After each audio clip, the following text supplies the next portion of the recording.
Now, most of you already know that each and every week China give us their NEV registrations. This is where we get to see the kind of registrations and EV companies like NIO reported for the previous week. Now, ladies and gents, today we just got the numbers for the week which ended on the 5th of February, or which ended last week Saturday. And I must say that though these numbers are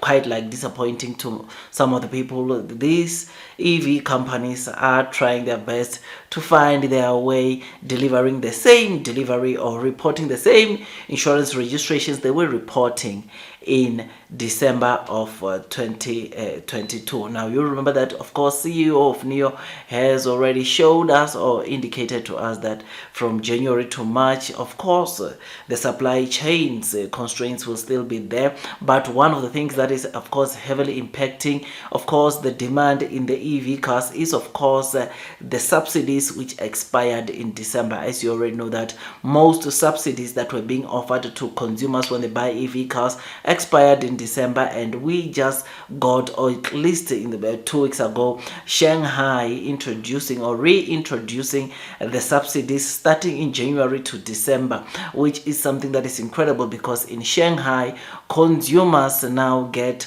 roughly around $1,500 off when they buy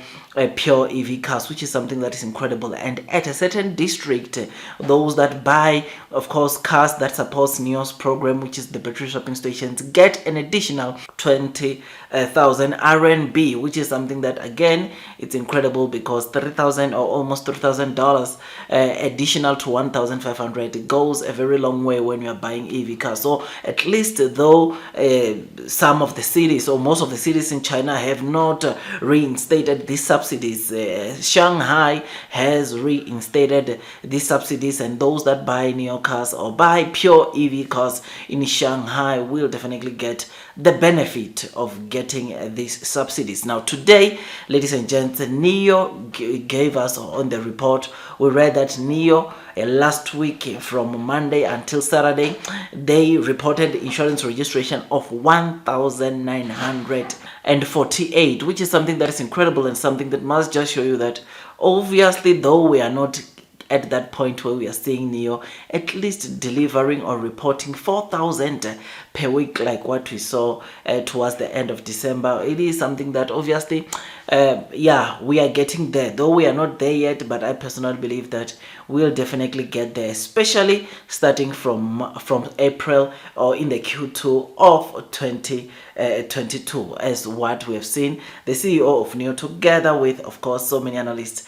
are projecting to say that from Q2 we are definitely going to see, of course, China doing really good in terms of the EV delivery. So I'm really excited and I cannot wait to see the kind of deliveries that NIO will be reporting per week starting from April going forward. Now, one of the things that obviously when I talk about NIO, it makes me to have goosebumps is the fact that yesterday we got to see the president of NIO announcing that we might get to see not only the unveiling of the 2 new models that NIO is planning to start to sell, that is the ES6 and probably the EC6 according to my opinion, but we are also going to get those cars being delivered before May of 2023, which is something that is incredible. So yes, the deliveries or the insurance registration for the previous week, you might not be good, but most definitely you are going to see this recovering in the near future. Now, one of the things, like I said,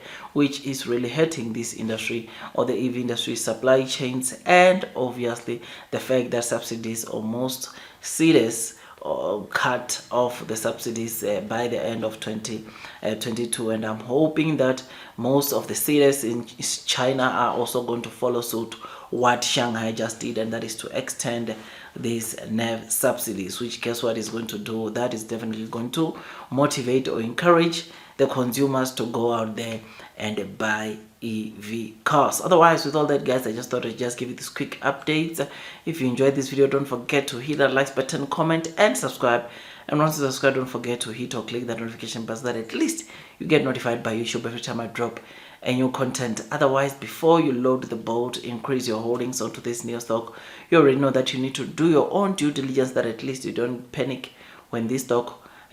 sharp falls or sharp drops, but rather maybe take those sharp drops as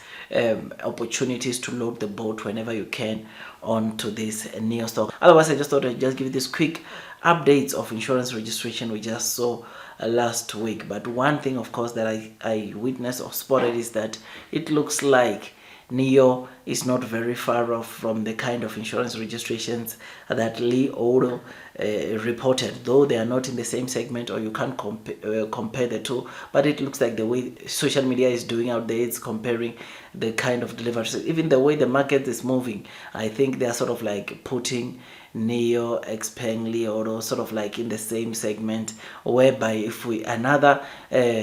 company reports better deliveries or report better figures when it comes to this insurance registration, then its share price